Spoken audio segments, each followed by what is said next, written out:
Well, hello there. How is everyone? I hope you're all well.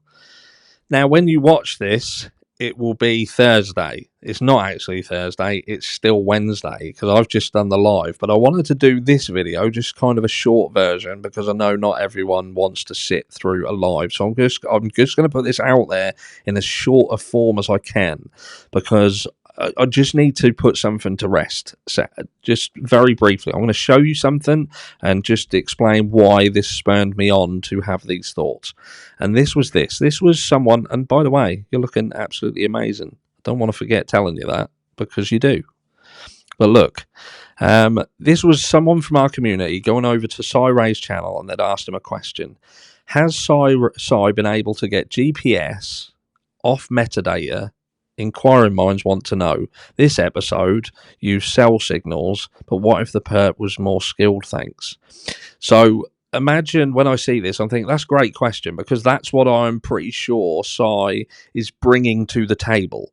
That he has been able to get hold of GPS, geolocation, geofencing data from the phone, through the metadata on the phone, on Bryan Kohberger's phone, to determine that Bryan Kohberger was in a specific place at a specific time that conflicts with the prosecution story. That's what I believed Cy Ray was bringing to the table. And that was a eureka moment. You know, that is massive. That is, this is case over. You know, this is proof. This is proof. And look, I get the people who turn around and say, yeah, but that's Bryan Kohberger's phone. That's not necessarily Bryan. His phone could be somewhere and he could be somewhere else. I'm not going to go down that rabbit hole, because I don't believe in all this. Oh, he drove from his house, went over to Wawawi Park, set his phone down, then drove over to Moscow, Idaho, committed this atrocity, then went back to Wawawi Park, done whatever he did there, picked up his phone, went home. Not when he could have just left his fucking phone home.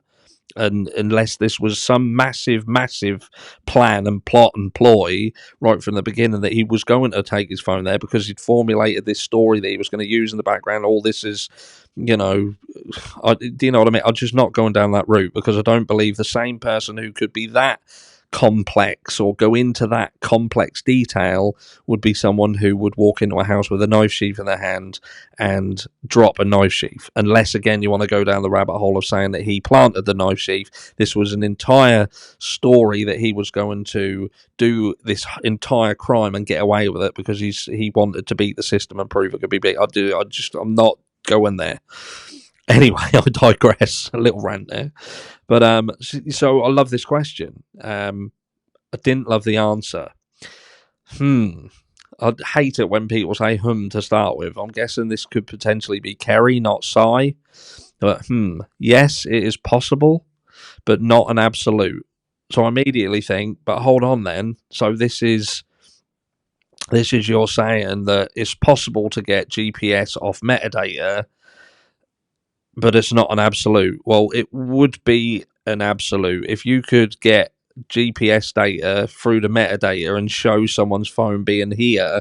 Then pretty much how accurate that is, it's going to mean that they're there. For instance, if they got GPS location data through the metadata that showed Bryan Kohberger's phone was in Wawawi Park on the night of the Moscow, Idaho killings at around the time that they claim this happened, it would mean that he was in, or his phone was in Wawawi Park. I'm treading carefully how I say it. Lots of settings within a phone can change that effect.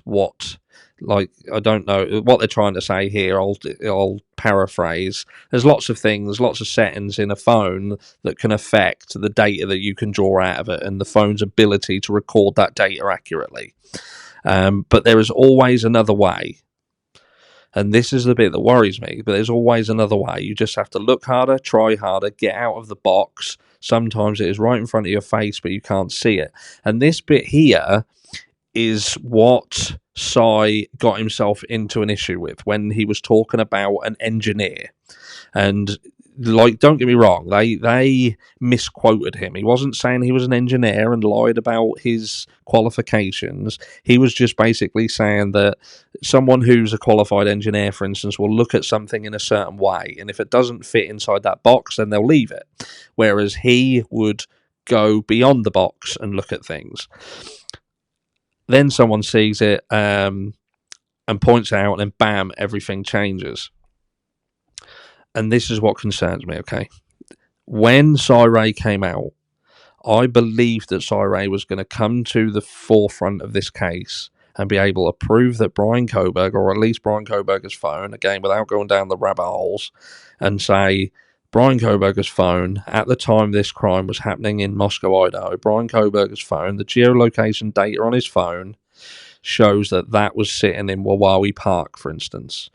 And this is a place that Bryan Kohberger frequented. He would go there over the course of his time over in this area. He would go over there, he would hike over there. Sometimes he would just lay there and look at the stars. Do you know what I mean? And this is forming a pattern to put in people's heads. And on this night was just one of those nights where he went over here, and we can prove that his phone was there using geolocation data that we've extracted from the metadata on the phone. If he's took a photograph or anything like that, and that's huge. Do you know what I mean? That is a case-ending piece of information. But I just don't know anymore. Seeing this, I feel that this is almost like Sire's saying, he's almost saying in this message that isn't something that can potentially be got, and when it can, that can even be affected by many things in the phone. So there's another way. And what is he talking about? Is he trying to say that the other way is his way? And the problem with his way is this, and that is that, and I'll put this in layman's terms, what he is claiming to be able to do with his software is but when he has the cast data, they can look at what the cast data gives them, and using his program be able to more accurately plot where that car went. Okay, that's what his claim is. He's claiming to be able to extrapolate from the data given and push that further out to say, look, this car could be here, even though this data would lead you to believe that his car actually went in this direction, because of we can measure the way the signal drops from this tower, picks up on this tower, different times, everything. They look at everything, and they try to show. Now, when you're working for the prosecution, that's easy. That's easy to come across as a brilliance, because you've got a jury who are hearing these heinous things being done by, could you imagine if Sirey was working for the prosecution in this case? And like people have said, quite rightfully, it could just be that the defence are paying more, or the prosecution didn't want to get involved with this because of the bad press. And there is bad press on it. There is, however people want to try and spin it, there is bad press on it. And like I say, what I will say is the Colorado situation, Sirey was misquoted. Like I said at this, he was misquoted. He didn't say he was an engineer. He just said that he was more of an engineer than an engineer in certain scenarios. And that just meant how he looks at things and how far he's willing to go beyond the constraints of what your learnings would be in any given role as an engineer.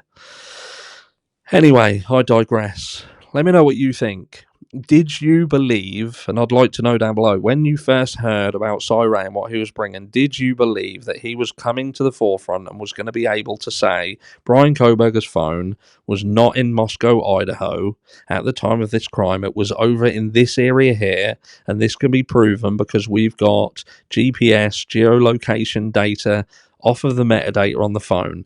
In other words, saying that his phone was picked up by satellite and we can show it here, or he took a photograph or took pictures or took video and that proves it?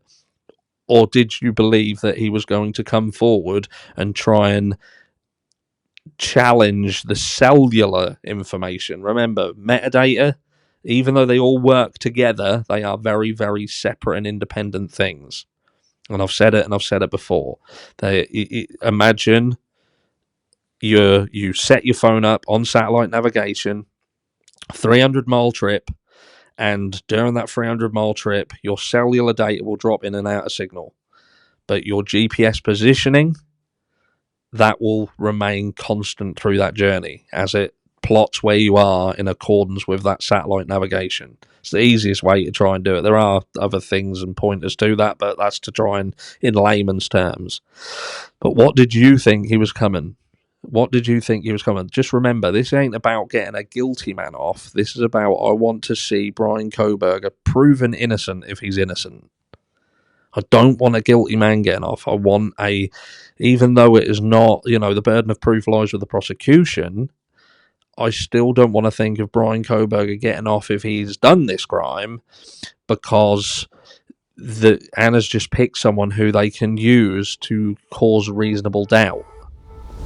And it's a grey area. It is a grey area, because even if Bryan Kohberger is innocent, and maybe it is just reasonable doubt that will get him off, but if it's reasonable doubt, it needs to be reasonable doubt that is based on something that doesn't have so many issues.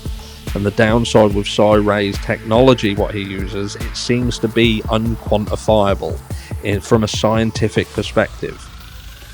And some people will be bothered by that, some people won't. I'm just someone who is bothered by that, and this is not, if this is what he's bringing to the table, it's not what I thought. Let me know what you think down below, and I'll catch you all in the next one. Yeah, in the next one. I think there's 2 videos today. Say goodbye to this mic. This is going, annoys me.